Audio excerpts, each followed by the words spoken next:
Hello, ladies and gentlemen. Welcome back to the Charles in Charge Cowboy Sports Report. It is Monday, January 23rd, about 8:50 Central Time, my time. If you're watching this video, you have not subscribed yet, please do subscribe. My channel is still young and new. It is growing. My first goal is to get to 1,000 subscribers, 4,000 watch hours. Therefore, I can start doing live shows, and my shows will be live, if you know what I mean. I know everybody loves Law's live shows, the call-in line he's got and everything. I enjoy calling in on his show. I'm going to have a call-in line on mine every now and then, maybe on Fridays, a Zoom-in line, so y'all can call in, agree with me, disagree with me, or we could just chop it up about the passion that drives us crazy and that we love at the same time, the blue and silver, the star, that blue and silver blood we all bleed, DC Nation. So it's the day after another round 2 exit in a game which I believed in that game yesterday at Levi Stadium. I believe we were the better team. I really believe we were the better team. And as a game, we should have won. We left plays on that field, key plays, that would have changed the game tremendously. But even though when it was tied 9-9, and it was fourth quarter, and the 49ers are at like the 15, driving for a touchdown drive, and Purdy throws a ball, it gets deflected, and hits Trayvon Diggs right in the hands. I know he wasn't expecting it, but if he catches that ball, that will negate the touchdown that they would have scored by Christian McCaffrey. And there was nobody on the sideline. If he was a little bit more aware, he could have caught that interception. He could have took off the other way, possibly went for 6. But our defense came to play ball. Ever since this Niners offense traded for Christian McCaffrey, they have been wildly explosive, scoring in the high 30s. We held Christian McCaffrey to 10 carries, 35 yards, 6 catches, 22 yards. That is great. We held Deebo Samuel to 4 carries, 11 yards, 4 catches, 45 yards. Elijah Mitchell, 14 carries, 51 yards. The only offensive player on San Francisco that had a big day was Kittle, the tight end. Had 5 catches for 95 yards. And that big bobbled catch that started the touchdown drive that Diggs could have ended if he would have held on to that ball. But think back. 0-0. Dak Prescott throws his first of 2 first-half picks.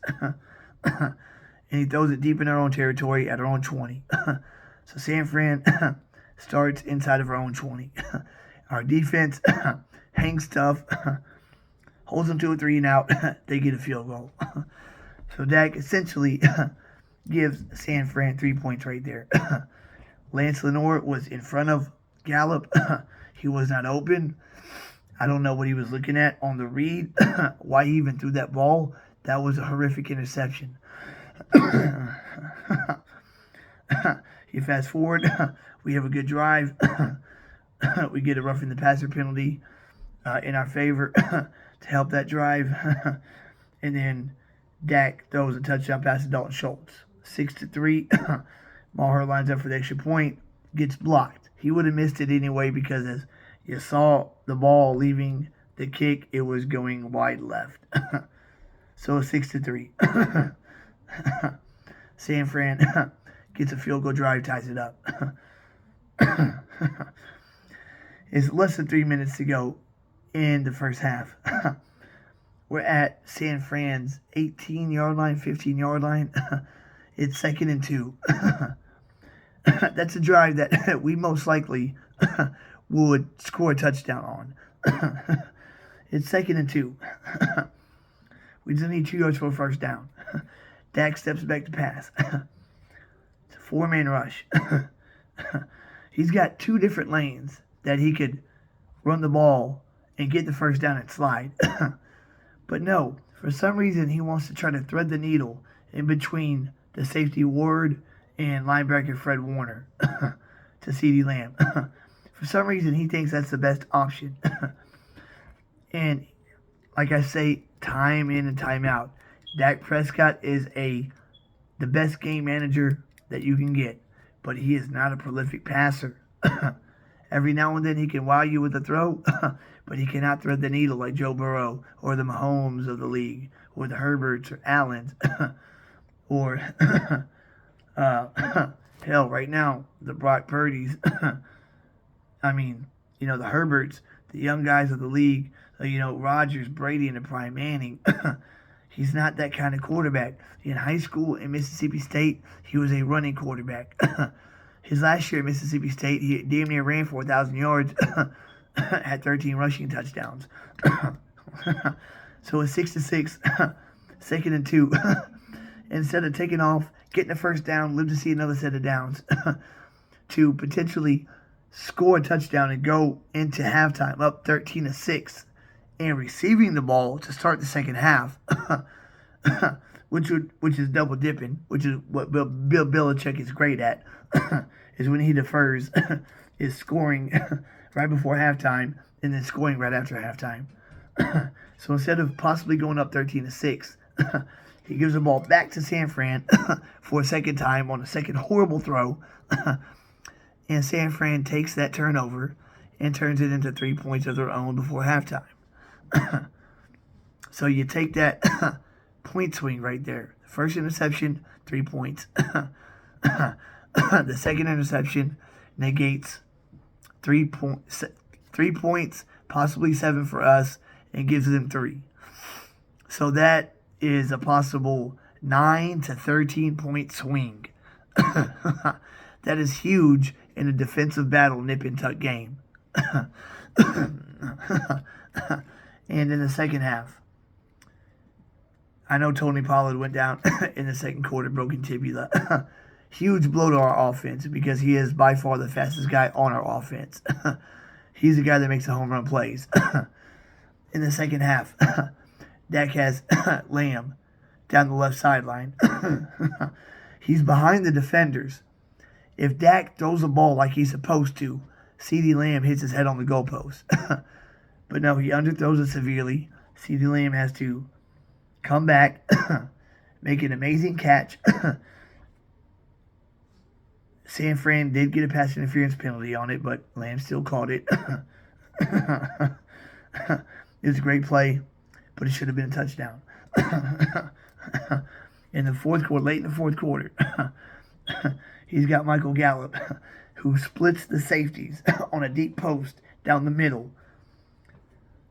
If Dak Prescott throws the ball like he's supposed to, Michael Gallup hits his head on the goalpost.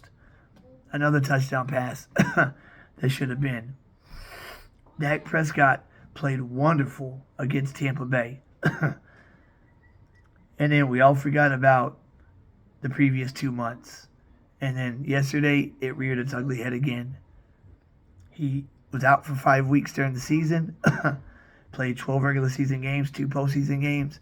In 14 games, he threw 17 interceptions.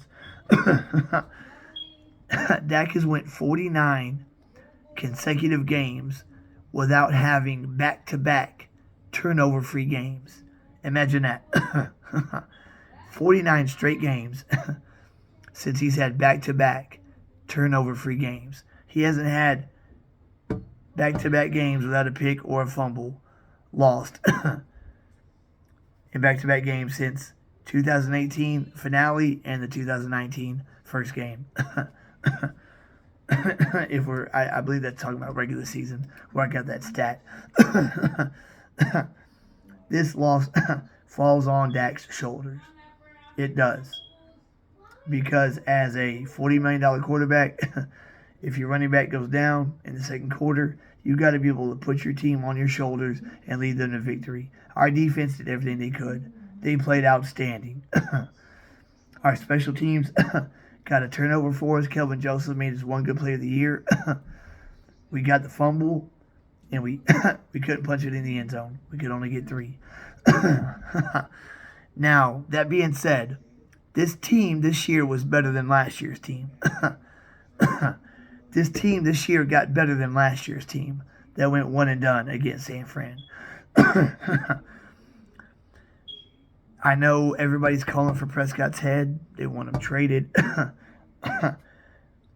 Cut, release, whatever we can do. That's not going to happen.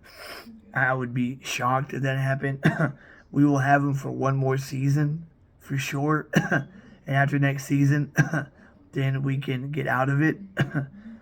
But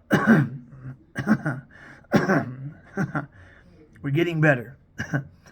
And we can win with Dak at quarterback. But he has to be game manager. And what we got to do this offseason is be a hell of a lot more active than we were last offseason. This is the way I see it. With our first round, well, first of all, Tyler Smith had a great rookie year at left tackle. After a full offseason program with the Cowboys and with the training staff and his coaches, I think next season Tyler Smith will be a top 7, top 8 left tackle. Tyler Smith will be a set at the edge. We'll get Terrence Steele back, who's just getting better. Zach Martin, our first round pick, needs to be an offensive lineman. A left guard, preferably. And if we can hit on first round linemen like we hit on, if we can get a good left guard to plug in that place, that would be a good offensive line that can run the football effectively. Tony Pollard most likely will franchise him. A lot of people want Zeke Elliott gone.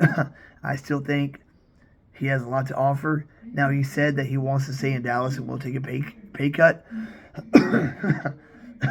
If we were to release him, we would save $10.9 million in cap space. But I believe that he will restructure his contract big time and make pennies on the dollar to what he was making, because he's made his money already.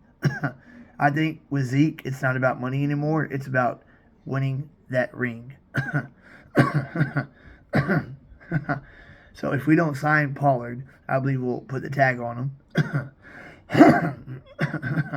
That'll pay him $10.1 million for the year. Restructure Elliott. So draft a guard with our first pick to solidify that O-line. And sign a really good third receiver. Because in this San Francisco game, we did miss Amari Cooper. Odell Beckham will be ready to play for the 2023 season. If he is willing to take a friendly deal to come play for the biggest stage, I say pick him up. Let's do it. That would be huge. Odell, CD, and Michael Gallup. And Michael Gallup this next season will look like the Michael Gallup that we've known, that we've grown to know. Because on a torn ACL, unless you're just an Adrian Peterson, it usually takes you your second season after the injury to really get back to who you were. Because as Michael Gallup looked as he came back this season, not the same player. But next season, I believe he will get back to MG13, the 1,000-yard receiver that we've all grown to know. So CeeDee Lamb, who completely balled out this year, Michael Gallup, and an OBJ. And if not OBJ, then sign a good receiver in free agency, not a James Washington, a good receiver. That would be a number 2 on most teams. So we can have a good 3 receiver set, just like we did with, Cooper, Lamb, and Gallup. This time be Lamb, Gallup, and whoever we can sign. OBJ, I think, would be great on defense. pick up a good, solid corner number 2 to play opposite Diggs. I don't know the contract Stephon Gilmore signed with the Colts. But if you could sign Gilmore to a 1-year deal, freaking do it. Because Gilmore, even at his age is better than Anthony Brown and Deshaun Wright or Kelvin Joseph. That'd be beautiful. And go get that defensive tackle that we need. That run-stopping DT. That run-stopping defensive tackle. That one tech, that Ndamukong Suh type guy to eat up 2 or 3 offensive linemen. You do that, and our defense will be the number 1 defense next year, even if we don't have Dan Quinn. Because Deron Bland will be going into his second year. And I think in his second year, he'll probably make the Pro Bowl at nickel corner. Because he had a sensational rookie year. You got to look at these players and expect them to progress. Tyler Smith and Deron Bland will progress. Damone Clark will progress. Sam Williams, Dorrance Armstrong, J-Ron Kerr is still under contract. So is Malik Hooker. Wilson will be a free agent. We'll see what we do with him. But if we draft a good left guard, that'll be 3 young linemen that we have on the line. and Tyler Smith, the rookie that we pick, and Terrence Steele. 3 really good young offensive linemen. I know B-Dash is still young, but he's not a great center. He's like an average center. He's an average center. But with our 28th pick or 26th pick, whatever it is, if we can get a really good left guard, that'll solidify that O-line. And if Tyron Smith will restructure his deal, because he's making buku money, if he will restructure his deal down to a backup salary and be our swing tackle, what better swing tackle can you have than Ty Smith? He's injury prone, so it's best for him not to be a starter, but to be a backup. That's great depth. Tyron Smith being our swing tackle. And Connor McGovern, if we keep him, being our swing guard. I know the loss yesterday was infuriating. And we're calling for Dak's head. But we have him for 1 more year, guys. And if he can cut down on the interceptions, because he's never had a season like this with picks. If he can cut down on the picks, and we can get a better supporting cast around him, a solid offensive line, a solid run game that shows up game in and game out. Malik Davis, I think, has untapped potential. Anytime he's gotten playing time this season, he's played really good. So maybe Malik Davis can be, a big part of the running game next year. Tony Pollard, Elliott, and Malik Davis could be a good 3-headed monster in the backfield. Dalton Schultz, he showed. He missed some time, but when he played, he showed what he could do. I don't know if we're going to be able to retain him, but if we don't, we still got Jake Ferguson, Peyton Hendershot, who played great as rookies, and who will improve. And we got Sean McEwen, and we could draft another tight end. And we can still make good draft picks in the 2nd, 3rd, and 4th round, just like we always do. But we got to sign some free agents. A cornerback, a big defensive tackle, and a wide receiver. T.Y. Hilton is good, but he's on the wrong side of 30 and just declining. I wouldn't mind signing him again to a 1-year deal.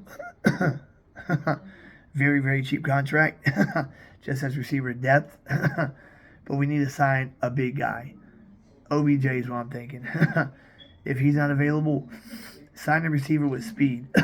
Somebody who could stretch the field, because Lamb is our fastest receiver. He's a 4.5 guy. Tony Pollard's a 4.4 guy. That's why he's our home run hitter. If we can get a receiver that's like a 4.3, 4.4 guy, like a McCole Hardman or something, maybe we can find that in the draft. Who knows? Instead of free agency. If we can get a speed receiver that's a good receiver, like Jalen Darden, who left Tampa 4 games left in the season and signed with the Browns. He's next door to me right now, across the street. He would be a great addition. He's going into his 3rd year, and after his 3rd year, he can get the bag. He had no playing time in Tampa. That's where he left. But the kid runs a 4.3 40 and has not been given a chance. Send a 6th, 5th round pick to Cleveland and bring Jalen Darden over here. Look up Jalen Darden. Played at North Texas. 4th round pick at Tampa Bay in 2021. Kid has skills. He's a return man, but we have a return man in Turpin who made All-Pro. And Brett Maher is going to be fine. He just had a freak out in Washington, that's all. He made his 2 field goals at San Fran. It was Money Maher all year, and has probably the strongest leg in the league. So Maher stays. So, I know it sucks. Off season seems to be so long. But let's see what we do this off season. And if we play our cards right, we can make a real run this next season. Because we got better this year than we were last year. And if we can get better this next year than we were this year, then we can do something. Last year, 12-5, we were 1 and done. This year, we were 12-4, went 12-5, won the first playoff game on the road, and just had a bad game with the quarterback in the 2nd round. We were the better team. We should have won the game. We should be going to Philly next week, but we're not. And even if we lose Dan Quinn to Denver or Indianapolis, I believe our defense will still be top 3, top 2, maybe number 1. And we'll bring in a good defensive coordinator. If D'Amico Ryans, one last thing, if D'Amico Ryans is out there looking for a head coaching spot, I would not mind. I know McCarthy has back-to-back 12-win seasons with us. I would not mind letting go McCarthy, because his 3-year contract is up, signing D'Amico Ryans as our head coach, because he would be our head coach / defensive coordinator. You saw what he did with San Fran, that defense. You saw what he did with that defense. We have more talent on our defense. Imagine what D'Amico Ryans could do with our defense. He could make it the freaking blue and silver steel curtain. I am dead serious. I think D'Amico Ryans could make this defense something we haven't seen in 20 years. And either keep Kellen Moore, or keep him, or just bring in whoever he thinks can be the best offensive coordinator. And keep Bones Fossil, of course, best special teams coach in the league. But if we were to change coaches, Sean Payton's resume is identical to Mike McCarthy's. D'Amico Ryans is who I'd love to be head coach, because he could make this defense something. I mean, it could be special. And if we can get the right guy running the offense, I mean, I'd say keep Kellen, but we need to get the offensive line back to maximum strength. 1st round pick goes to a lineman, left guard, and then our offensive line should be great, because Tyler Smith's going to be killing it next year. Terrence Steele, Zach Martin, and whatever rookie that we draft. And if we can have a great run game all year and a great defense and great receivers, then all Dak has to do is manage the game. He doesn't have to carry us. He just has to manage the game, and that he can do. And quarterbacks can win that way. In the 2018 Super Bowl, what did Tom Brady have to do? He just had to manage the game. They won 13-3 over the Rams. Two really good defenses. He didn't make the big mistake. He made the big throw, just like Brock Purdy yesterday. Brock Purdy just managed the game yesterday. He didn't make any mistakes. He didn't give us a ball. And he made the key throws when he needed to. Kind of like Cooper Rush. We need to sign that man also, because if not, somebody's going to sign him to be their starter. Cooper Rush is starting material because he's only played 6 regular season games. Give him more reps and more games. I'm telling you, that Cooper Rush could be a gunslinger and could be a really good quarterback. But that's it for this episode, guys. That's just more on what I feel right now, where we're at. I really wanted that win yesterday more than anything. But I believe our window is a good 5 years open because we are so young and talented. We're not going nowhere. Please subscribe, like, and share, guys. I can't get to 1,000 subscribers without y'all, Cowboy Nation. I'm with y'all. I feel the pain. I feel the joy. I bleed with y'all. Please subscribe. Press that button. It's free. And when I'm able to go live, when I hit that 1,000 mark, I guarantee you, y'all will be entertained. I guarantee you that. You will be happy you subscribed. Help me get to that 1,000 subscriber mark, 4,000 watch hour mark, guys, so we can start going live shows. Hopefully by the start of next season, I'll be at that point, and we can start doing live shows. And it'll be on and popping in, guys. Until then, keep God first and foremost. He comes before everything, even this. Seek Him in His righteousness, and everything else will follow. I'm a living testimony of that. I'll hit y'all up later in the week with, developing news and whatnot. And my take on it. I pardon my hiccups and coughs. I have Tourette syndrome, and sometimes it manifests itself in weird tics, like a cough. That's all that is. But thanks for watching, guys. That's it for this episode. Please subscribe, like, and share. I cannot reiterate that enough. And I will catch y'all soon, guys. Charles and Charges out.